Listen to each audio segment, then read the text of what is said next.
Before we get started, we have a short message from our friends at Airwave Media. Hey there, I'm Tyler, the host of Wake Me Up, the only guided morning routine podcast. No matter how you'd like to start your day, Wake Me Up has something for everyone. Whether you'd like a calming meditation, some easy yoga and stretching to wake your body, or an inspirational talk to get you motivated for the day, you can find all of it on Wake Me Up. So trade the snooze button for an episode of Wake Me Up and see how your days change. Just search Wake Me Up in your favorite podcast player. At a time when change is constant and we are pulled in far too many directions, we need a way to stay present to life and to increase our ability to remain calm, think clearly, and maintain our well-being. Many studies indicate mindfulness improves our mental, emotional, and physical health. On a Mindful Moment with Teresa McKee, you can learn how to practice mindfulness and enjoy its many benefits. Tune in for guided meditations and to hear tips and advice from some of the most respected experts in the fields of mental health and mindfulness. The world truly can be a better place. It all starts with a mindful moment.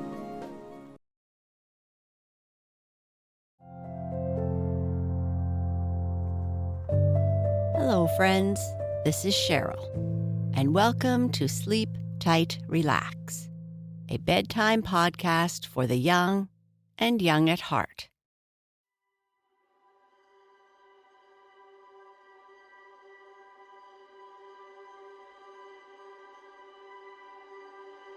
Our sleep story tonight is about a wounded lion who is actually an enchanted prince. A poor girl is working for a farmer, and one day as she is taking the cows out, she hears a groan. She goes to see who is hurt and sees a lion on the ground with a large thorn in his foot. She removes the thorn and cleans and wraps the foot and goes back to get her cows to go home. But the cows are nowhere to be found.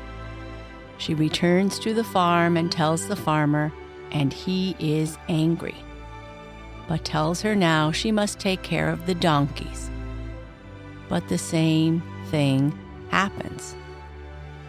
After this, she can only look after the pigs. And again, the same things happen. She looks for them everywhere, but cannot find them. So she climbs a tree to get a better look and sees something very unexpected. Before we continue with our story, let's first make sure you are cozy and comfortable. Turn off the lights, silence notifications. Find your comfortable place, your place to relax, or your favorite position in bed. Wiggle around a little bit and make yourself comfortable. This is your safe place, a place where you can relax and sleep, where you feel warm and cozy, and you get to return to this place at the end of each day. Now, close your eyes if you like, and we'll begin with a few slow, deep belly breaths. Each time you breathe in, breathe all the way down into your belly. Take a deep breath in and out. Breathe in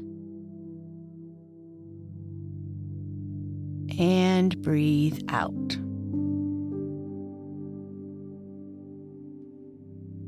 Breathe in and breathe out. Take another breath fill your body and allow your breathing to relax you as you exhale fully.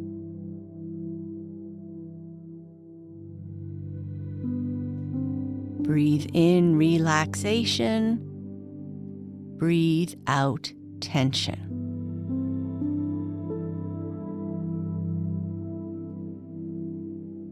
Breathe in.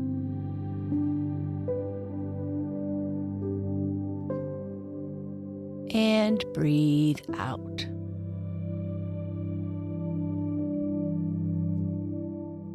Keep breathing slowly like this for as long as you feel comfortable.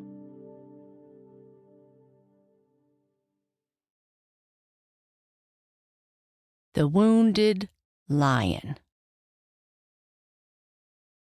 There was once a girl so poor that she had no money or food to live on, and wandered about the world asking for work. One day she arrived at a thatched cottage and inquired if they could give her any work.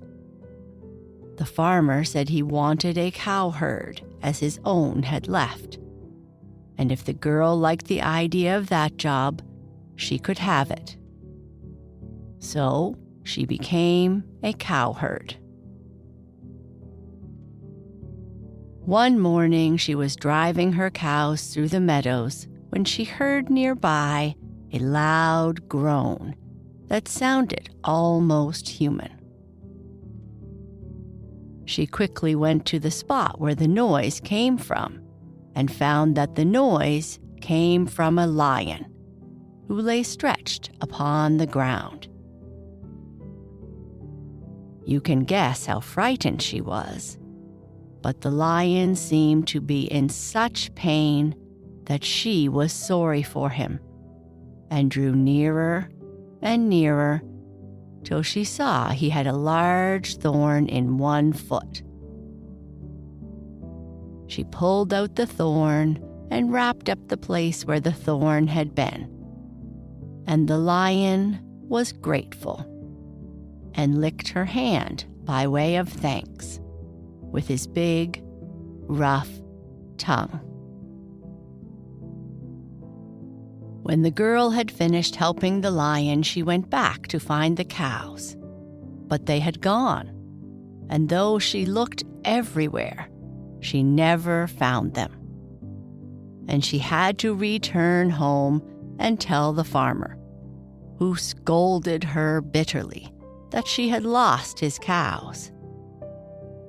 Then he said, "Now you will have to look after the donkeys." So every day she had to take the donkeys to the woods to feed, until one morning, exactly a year after she had found the lion, she heard another groan which sounded quite human. She went straight to the place that the noise came from and, to her great surprise, saw the same lion stretched on the ground with a deep wound across his face. This time she was not afraid at all and ran towards him, washing the wound and laying soothing herbs upon it. And when she had wrapped it up, the lion thanked her in the same manner as before. After that, she returned to her flock, but they were nowhere to be seen. She searched here and she searched there, but they had vanished completely. Then she had to go home and tell the farmer that she had lost the donkeys. He again scolded her. "Now go," he said, "and look after the pigs." So the next day she took out the pigs and found them such feeding grounds that they grew fatter every day. Another year passed by, and one morning when the young girl was out with her pigs, she heard a groan which sounded quite human. She ran to see what it was and found her old friend the lion, wounded through and through, fading quickly under a tree. She fell on her knees before him and washed his wounds one by one and laid healing herbs upon them. And the lion licked her hands and thanked her, and asked if she would not stay and sit by him. But the girl said she had her pigs to watch and she must go and see about them. So she ran to the place where she had left the pigs, but they had vanished, the same as the cows and donkeys before them. She whistled and called, but only the birds answered her. Then she sank down on the ground and cried, and cried, and cried, not daring to return home until some hours had passed. And when she had had her cry, she got up and searched all up and down the wood. But it was no use. There was not a sign of the pigs. At last, she thought that perhaps if she climbed a tree, she might see further. But no sooner was she seated on the highest branch than something happened which put the pigs quite out of her head. There was a handsome young man who was coming down the path, and when he had almost reached the tree, he pulled aside a rock and disappeared behind it. The young girl rubbed her eyes and wondered if she had been dreaming. Next she thought, I will not move from here until I see him come out and find out who he is. She waited and she waited. And at dawn the next morning, the rock moved to one side and a lion came out.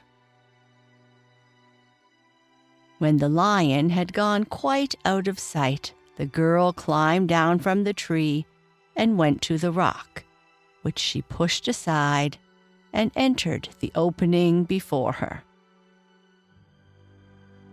The path led to a beautiful house. She went in, looked around, swept and dusted the furniture, and put everything neatly in place. Then she ate a very good dinner, which was on a shelf in the corner, and once more climbed up to the top of her tree. As the sun set, she saw the same young man walking happily down the path, and, as before, he pushed aside the rock and disappeared behind it. Next morning, out came the lion.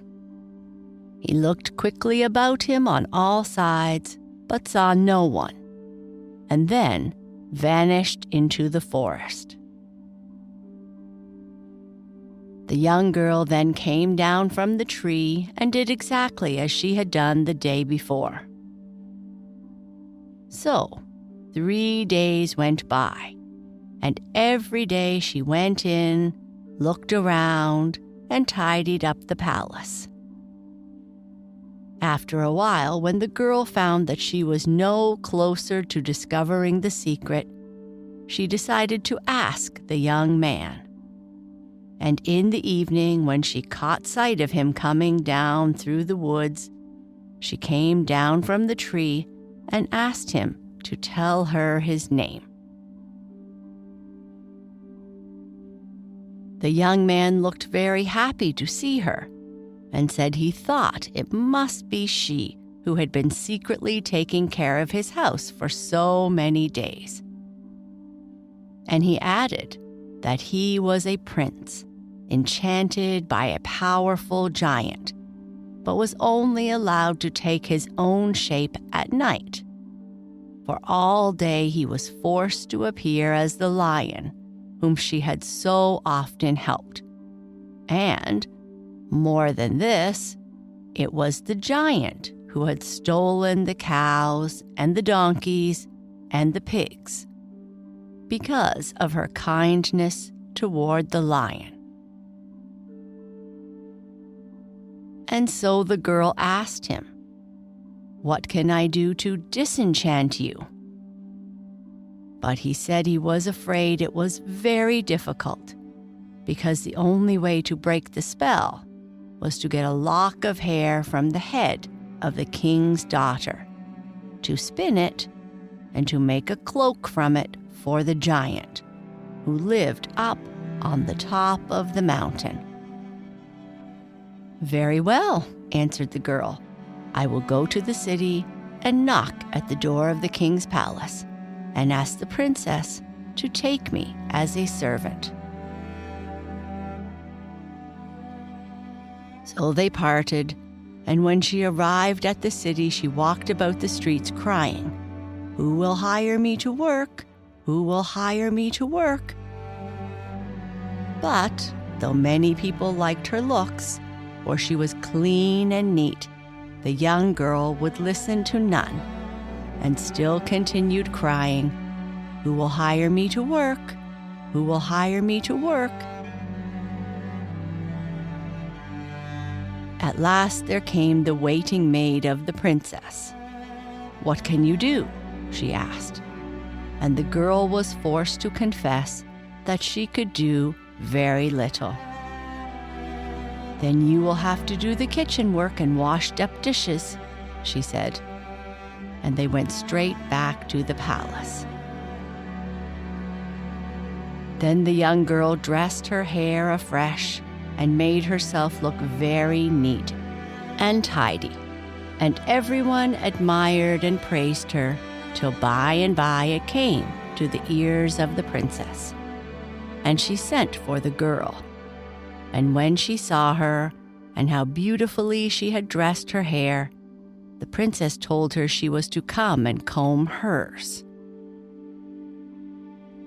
Now the hair of the princess was very thick and long, and shone like the sun. And the girl combed it, till it was brighter than ever.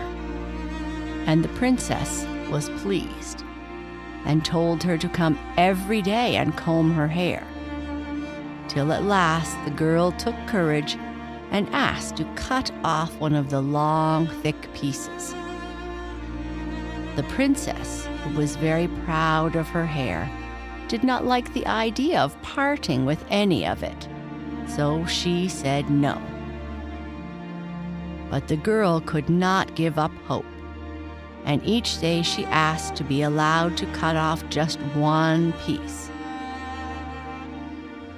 At length, the princess lost patience and said, "You may have it then, on condition that you shall find the handsomest prince in the world to be my groom."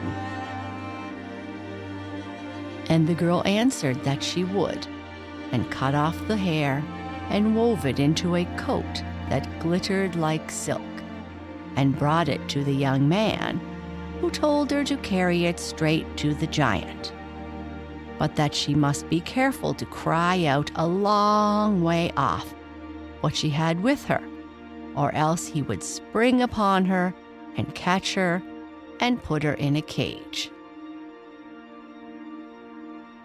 So the young girl left and climbed up the mountain. But before she reached the top, the giant heard her footsteps and rushed out breathing fire and flame, having a sword in one hand and a club in the other.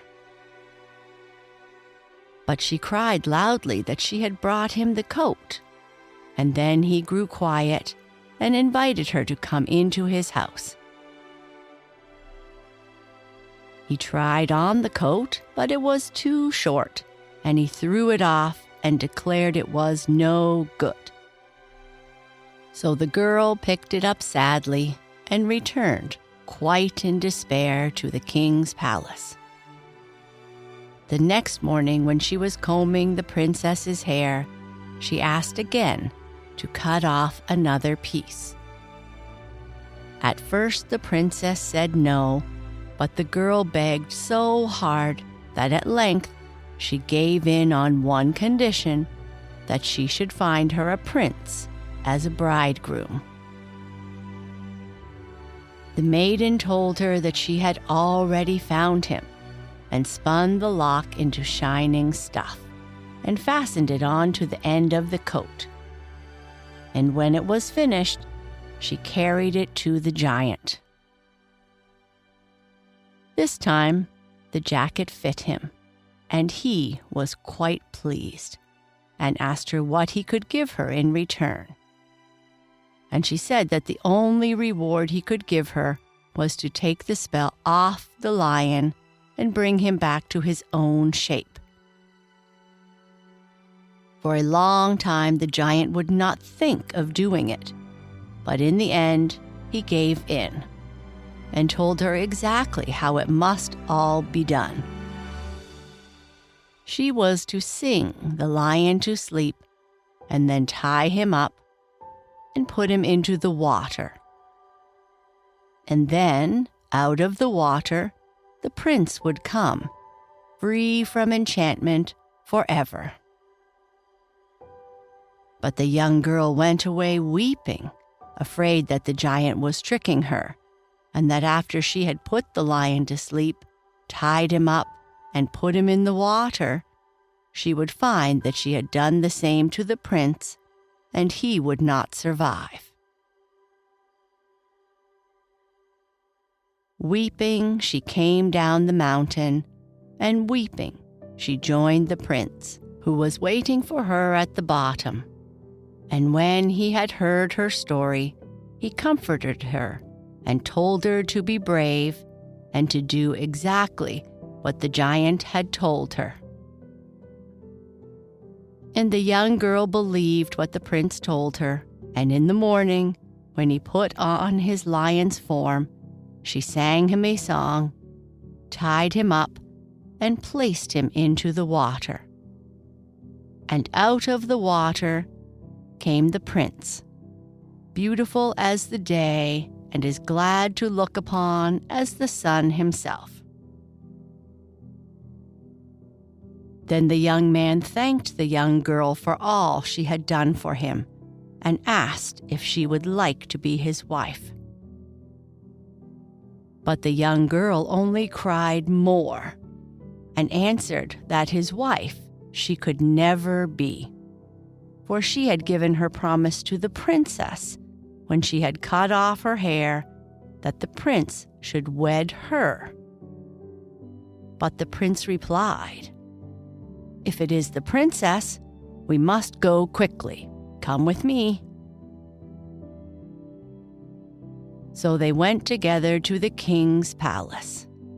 And when the king and queen and princess saw the young man, a great joy filled their hearts, for they knew him as their oldest son, who had long ago been enchanted by a giant and lost to them. And he asked his parents' permission that if the young girl agreed, he might marry her, the girl who had saved him. And a great feast was arranged when she said yes, and the young girl became a princess, and in due time, a queen, and she truly deserved all the honors showered upon her. There's a fire burning in my heart. Good night.